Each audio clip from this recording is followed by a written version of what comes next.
Now, it was around this time, because Centum was deeply involved in this, that in the board we had these discussions.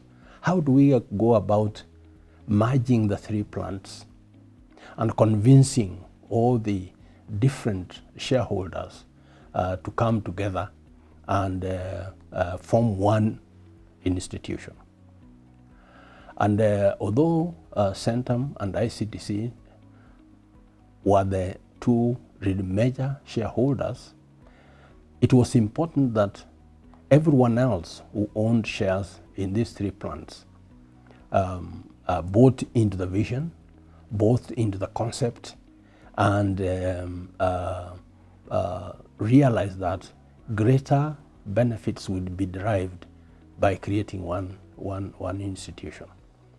And because Centum was so much involved in many other investments, and they understood the value of creating synergies and of addressing costs in an organization, that we crafted policies and programs to convince the smaller shareholders to buy into the concept of merging the three plants. And as a result of this, suggestions were made, and Centum played a very critical role here in helping develop an information memorandum that contained not only the regulatory requirements and approvals that would be required, but also pointed out what benefits would accrue to the shareholders as a result of creating one unit. And because Centum believed, because it was dealing with so many other shareholders as an investment company, that showing that wealth could be created by merging these institutions, and that information and communicating with other shareholders was so critical, that it brought certainly unique, through its representatives on the board, some unique perspectives in ensuring that we created and developed this information memorandum that then enabled all the owners of these three plants make informed decisions, informed, I might add, informed investment decisions, because now they had information before them. What the history of the companies were, where we were as far as the ownership and the assets of the businesses were concerned, and what the future held as far as the merged entity would be. And so we looked at the value creation process from several elements. One was, what could we do to optimize revenue? Two, what could we do to make the business a lot more cost efficient? Three, what could we do to ensure that we are more efficient from a capital investment perspective? Because if you create cash flow and a bulk of it goes into capital investment, then there's nothing left for distribution, either to staff or to the shareholders, so we have to be a lot more efficient. What we could do also to make the organization a lot more organizationally effective. So what the merger did is to bring a sense of consolidation to the business. And what that did is it helped the businesses to optimize in terms of asset utilization, capacity sharing, rationalization of territories, whereby you could supply the territories of the Almasi beverages from any plant, depending with where it was the most economical. What the merger also did is to build up a business that had a name, big, and a big brand. Almasi is a big brand. That name, you could use it to your advantage in terms of negotiating with customers, negotiating with the bank, and therefore all that was made possible by the merger and the consolidation. The role of Centum, first of all, was just to think about the strategy for the merger and to sell the merger story to the rest of the shareholders. It needed somebody who could help to understand the future of the company and the benefit of working together, the benefit of a big organization. It needed an investment company like Centum to help the merger, to help the team, the stakeholders, to understand that there was a lot of value that was locked in this business, and also to help to see that that value can be unlocked if the companies came together. So the role that Centum played was really huge. And as we go along, you'll see the other than the strategy, the specific role that Centum has played, being the major shareholder. We partnered with banks. We partnered with our bank, CDN Bank, to provide them with working capital support. We consolidated some, ended up with what we're calling gold, silver, bronze distributors, fewer distributors, but larger, more profitable distributors who could make the necessary investment to take a full prime mover into their location. So that was the other piece of the work. Now, the fourth piece became now at the outlet level. We did not have sufficient outlets. The outlets did not have sufficient coolers, the merchandising, the display, and that was another element of the work that we had to do. So it was sort of a step-by-step approach to resolving that issue to optimize the revenues of the business. The next piece, and that worked very well, to the extent that Almasi's market share in its territory across all its markets was greater than 98%. And we had very significant growth across all the product segments for a period of time.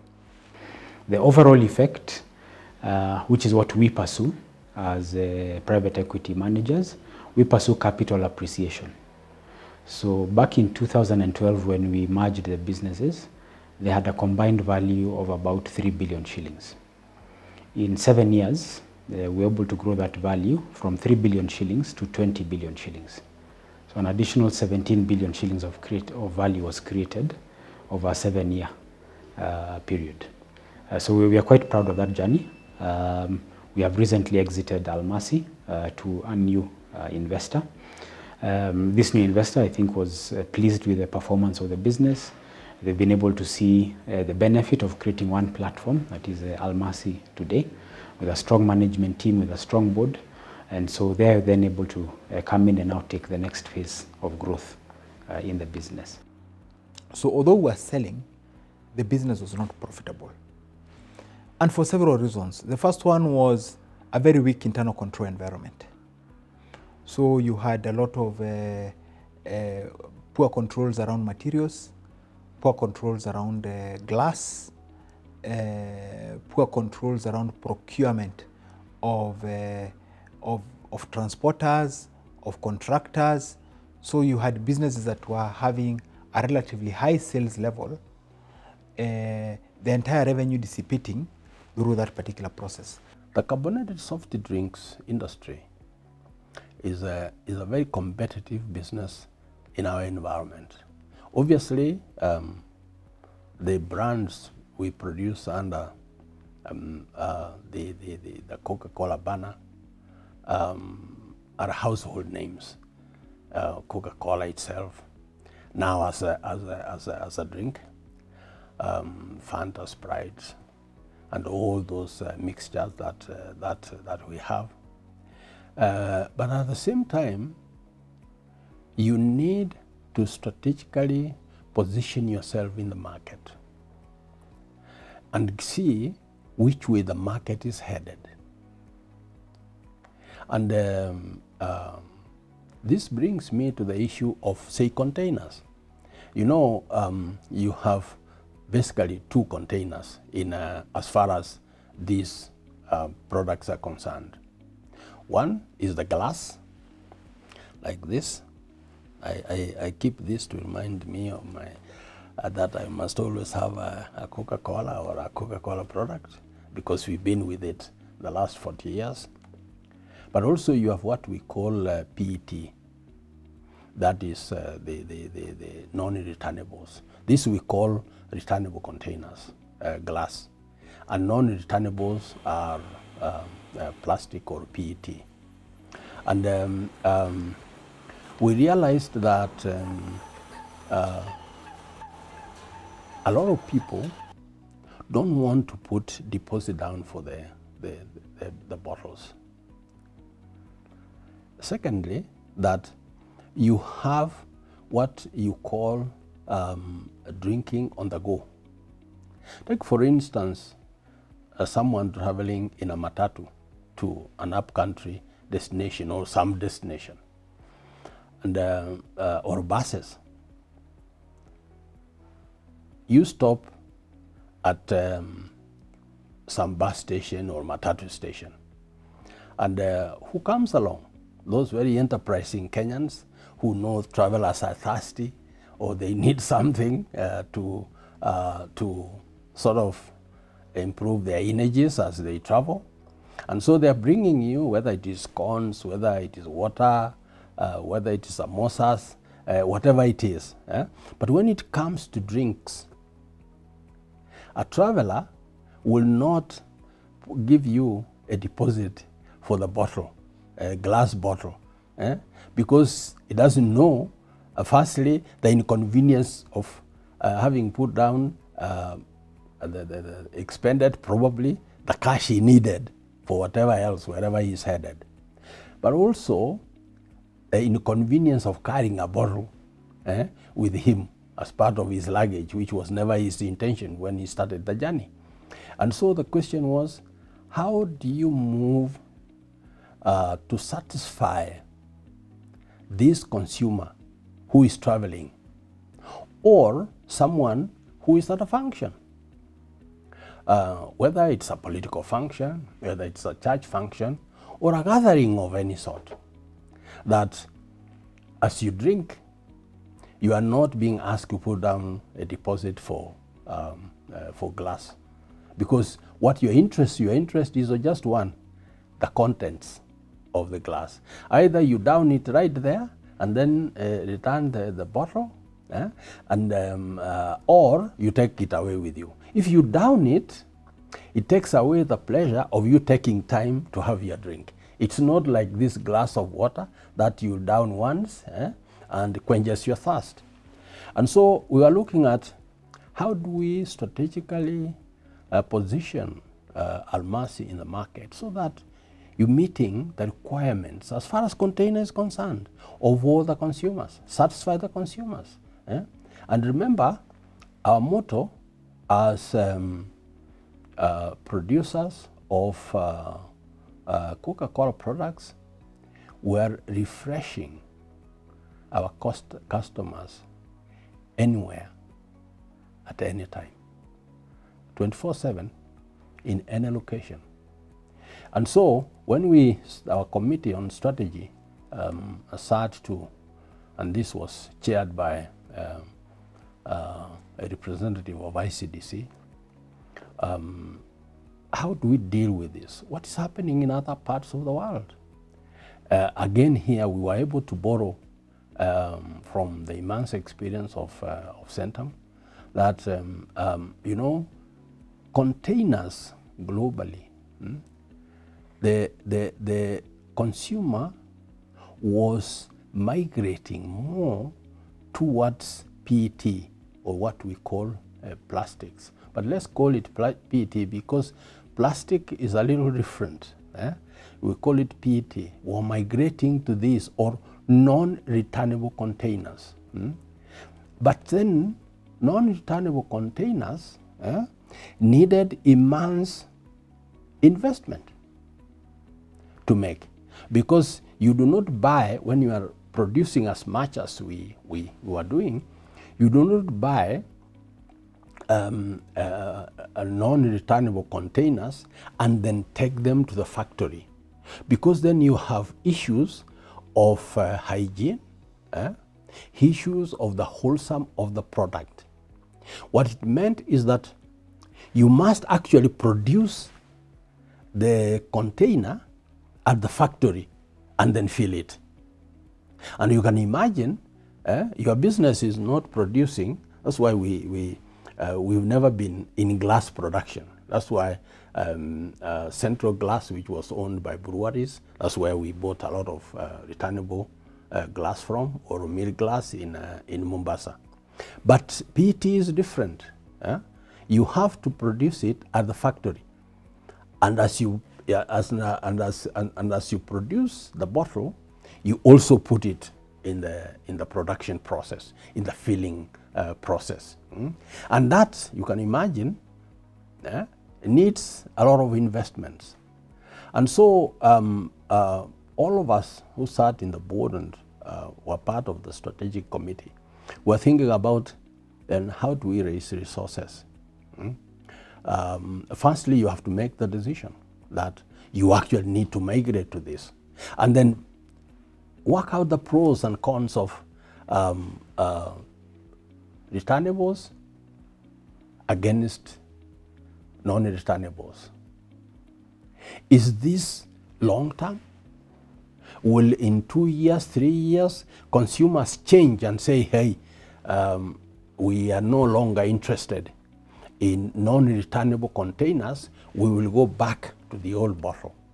And you can imagine that a consumer shift has resulted in companies going out of business, or others actually remaining in business. And so you have to do a lot of analysis and borrow from what other markets have done. What have consumers in developed markets, what has happened there? In other developing markets, how have the consumers behaved? Those who migrated into non-returnables, what has been their experience? If you want to hedge your investments so that you are not wholly in non-returnables and not wholly on returnables, what percentages are we talking about here? Because imagine when you invest in bottles, I can tell you, as somebody who has been involved in Coca-Cola business in this country for more than 40 years, it's massive investments, and so is non-returnables. And so, again, working on strategies on experiences of others, we were able to borrow considerably, again, from the experience of Centum and its officers, and obviously with the others, experiences of ICDC, for instance, what has been their experiences dealing with others, and how have markets either remained static or moved between returnables and the non-returnables. And in this, we were able then to make decisions. And that's why today, if you go to Nyeri, where the Almasi has its main production unit, that we were able to make the massive investments that were required for us to migrate, not wholly, but substantially into non-returnables. And I think Centum played a key role in giving us data, ideas, and for us to do this. Just in the same way, because as I said, we have never been, and we had never been a dysfunctional board or a dysfunctional strategic and finance committee, for instance. And so the contributions from Centum, contributions from ICDC, for instance, and all of us who sat on the board, then we were able to make the critical decisions that so that these investments are making returns and working for its owners, the shareholders. the CEO of Almasi was Joyce Macharia, was the CEO of Mount Kenya Bottlers.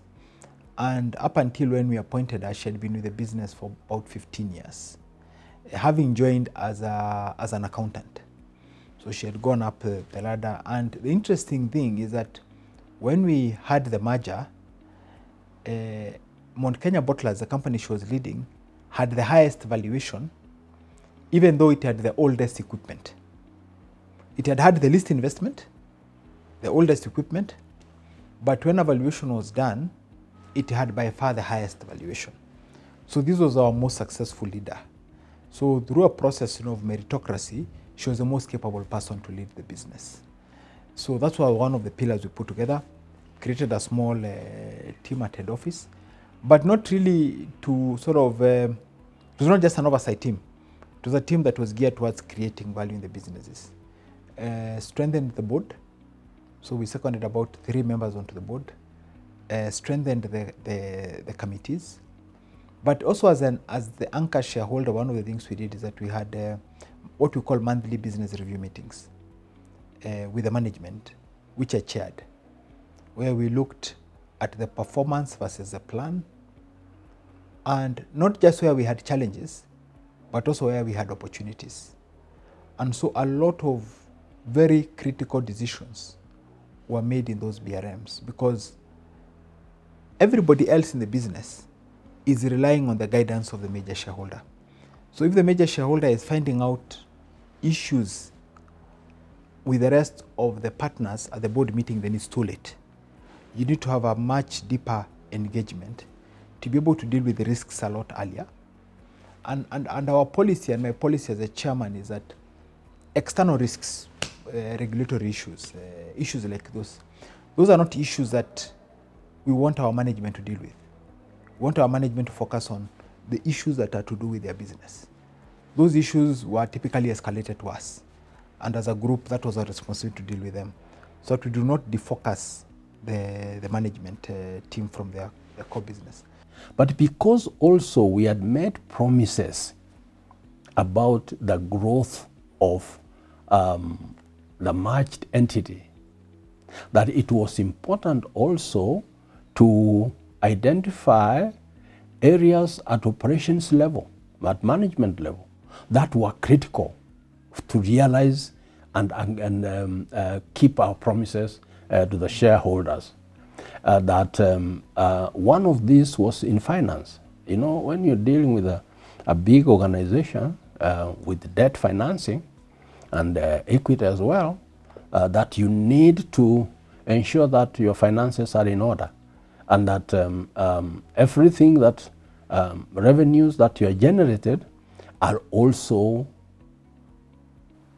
put into productive avenues to create, to generate more revenues. And I mean things, treasury management and all that sort of stuff. How you invest, whether in fixed deposits in the banks, whether government paper, that sort of thing. And you need someone who understands all this, who understands your cash needs, immediate and medium term, and your long-term needs, so that you are able to invest funds in a manner that enables your day-to-day operations not to be starved of cash, but at the same time taking advantage of whatever opportunities were available to maximize on the cash earning money, earning more money, that is. And that's how then Centum was able to second to Almasi one of its resource persons in finance, Kimeu, Wambua Kimeu, who was the chief finance officer of Almasi for all the entire period that Centum was involved in Almasi, and Wambua did some great work. I remember back in 2016, 2017, we were joking and saying, hey, whatever you do, we must make at least 1 billion shilling of profits. And we used to refer to it Wambua as 1 billion. And sure enough, in 2017, I think the combined entity now made profits of more than 1 billion shillings. We'd never been able to reach that level. And as a result, because there were also promises to staff that if you reached certain thresholds, you made the budget and went beyond it, that you would also obviously have decent bonuses out of it. And I don't think that the staff at those 3 plants had ever received a bigger bonus than they did back in 2017.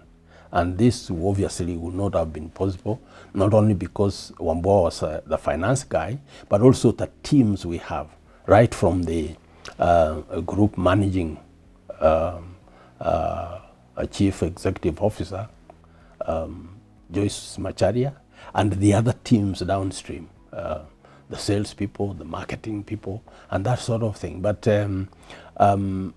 because Centum was part of all these things, they had more members in the board than everyone else, that we were able to really to achieve this. Ours was not a dysfunctional board, was a board that critically looked at all the facets of the business. And we debated issues freely and criticisms, and at the end, once we agreed this is the direction, then resources were available to ensure that we achieved our goals. And Centum played a big role in this, because at the end of the day, as a publicly listed company, if anything happened, probably they would have lost a lot more as a major shareholder or the majority shareholder in Almasi.